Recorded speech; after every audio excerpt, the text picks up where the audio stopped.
Baik, saya Muhammad Bagus Nandapul Hulawa. Kali ini saya akan mempresentasikan tugas 2 tentang konsep dasar perkembangan. Materi pembahasan. Latar belakang. Perkembangan juga bersifat adaptif. Artinya, perkembangan terjadi untuk menghadapi kondisi-kondisi dalam kehidupan. Misalnya, mengapa bayi kemudian bisa berjalan? Hal itu tentulah untuk mendukung proses mobilitas si bayi karena sejalan dengan bertambah usia. Keinginan eksplorasi seseorang akan semakin meningkat dan tidak mungkin baginya untuk terus mengandalkan orang lain. Untuk itu, berpindah dari suatu tempat ke tempat yang lain. Apa yang dimaksud dengan perkembangan manusia? Psikologi berasal dari kata psi dan logos, yang mempunyai jiwa dan ilmu. Penulisan setuju jika psikologi diartikan sebagai ilmu yang menyelidiki dan membahas tentang proses jiwa atau mental dan perbuatan atau tingkah laku manusia dalam rangka berinteraksi dengan lingkungan kehidupannya. Mayoritas para ahli psikolog setuju dengan rumusan tersebut. Perkembangan menunjukkan suatu proses tertentu, yaitu suatu proses yang menuju ke depan dan tidak dapat diulangi kembali. Dalam perkembangan manusia, terjadi perubahan yang sedikit banyak bersifat dan tidak dapat diulangi. Perkembangan menunjukkan pada perubahan-perubahan dalam suatu arah yang bersifat tetap dan maju. Para ahli mengutamakan psikologi untuk kepentingan pendidikan, lebih mengutamakan manusia sebagai objek psikolog. Psikologi merupakan ilmu yang membahas tingkah laku manusia dalam berinteraksi dengan lingkungannya. Makna perkembangan pada manusia adalah terjadinya perubahan yang bersifat terus-menerus dari keadaan sederhana ke keadaan yang lebih lengkap, lebih kompleks, dan lebih berdiferensiasi. Jadi berbicara soal perkembangan manusia, yang dibicarakan adalah perubahan. Pertanyaannya adalah, perubahan apa saja yang terjadi pada diri seorang anak dalam proses perkembangan? Untuk menjawab pertanyaan itu, maka perlu dipahami tentang aspek-aspek perkembangan. Bagaimana perkembangan kognisi? Istilah kognitif berasal dari kata cognition, yang knowing berarti mengetahui. Dalam arti yang luas, cognition adalah perolehan, penataan, pengetahuan. Neisser dalam Yahya 2013 halaman 56. Selanjutnya, kognisi juga dapat diartikan dengan kemampuan belajar atau berpikir, atau kecerdasan, yaitu kemampuan untuk mempelajari keterampilan dan konsep baru, keterampilan untuk memahami apa yang terjadi di lingkungannya, serta keterampilan menggunakan daya ingat dan menyelesaikan soal-soal sederhana. Pujiati dan Mashkouri 2011 halaman 6. Sejalan dengan yang dikemukakan oleh istilah Maslihya 2005, bahwa kognisi sendiri dapat diartikan sebagai kemampuan untuk mengerti sesuatu.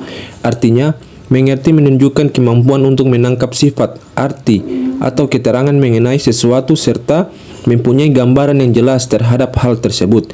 Perkembangan kognisi sendiri mengacu kepada kemampuan yang dimiliki seorang anak untuk memahami sesuatu.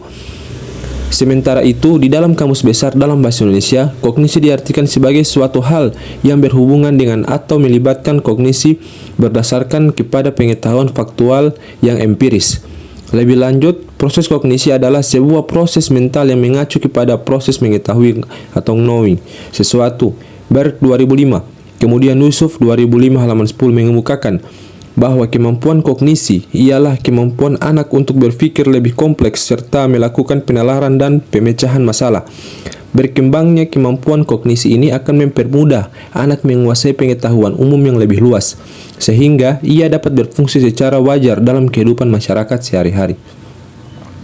Bagaimana perkembangan pribadi dan sosial? Perkembangan sosial merupakan proses belajar untuk menyesuaikan diri terhadap norma-norma kelompok, moral, dan tradisi, serta meleburkan diri menjadi suatu kesatuan dan saling berkomunikasi dan bekerja sama. Salah satu hal yang penting dalam perkembangan sosial adalah pentingnya pengalaman sosial awal. Pengalaman sosial awal cenderung menetap, mempelajari sikap dan perilaku sosial dengan baik atau buruk pada pengalaman sosial akan memudahkan atau menyulitkan perkembangan sosial anak selanjutnya. Seperti anak yang lebih berinteraksi dengan manusia akan mengembangkan keterampilan sosial yang lebih baik daripada anak yang bermain sendiri dengan benda alat permainannya. Perkembangan aspek sosial diawali pada masa anak-anak usia 3 tahun yang akan berinteraksi dengan teman-teman sepermainannya. Perkembangan sosial individu akan berkembang seiring dengan pertambahan usia dan pergaulannya. Faktor perkembangan sosial individu diantaranya adalah orang tua, pendidikan formal. Bagaimana perkembangan pribadi dan sosial? Teori perkembangan moral. Lawrence Kohlberg lahir pada tanggal 25 Oktober tahun 1927 dan dibesarkan di Bronx Mill, New York. Pada tahun 1948, Kohlberg masuk Universitas Chicago. Setahun kemudian, dia mendapatkan gelar bachelor dengan bidang yang diambil oleh psikolog dan tertarik dengan teori Piaget. Pada tahun 1958, Kohlberg lulus S3 dengan disertasi The Development of Modest Thinking and Choices in Year 10-16.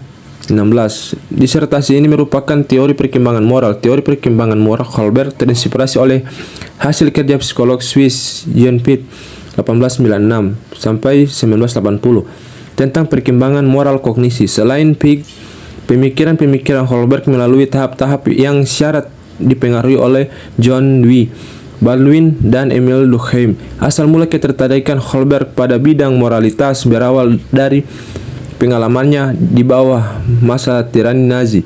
Selama belajar di sekolah berasrama dan college, saat menjadi mahasiswa di University of Chicago, dia mempelajari etika Kant dan filsafat politik Locke, Jefferson, dan John. Adapun buah pemikiran Lawrence Kohlberg mengenai 3 tingkat dan 6 tahap perkembangan moral manusia menurut Profesor Dr. Kohlberg dalam bukunya Etika, yang kemudian menjadi sebuah teori moral yang mempengaruhi dunia psikolog dan filsafat moral atau etika.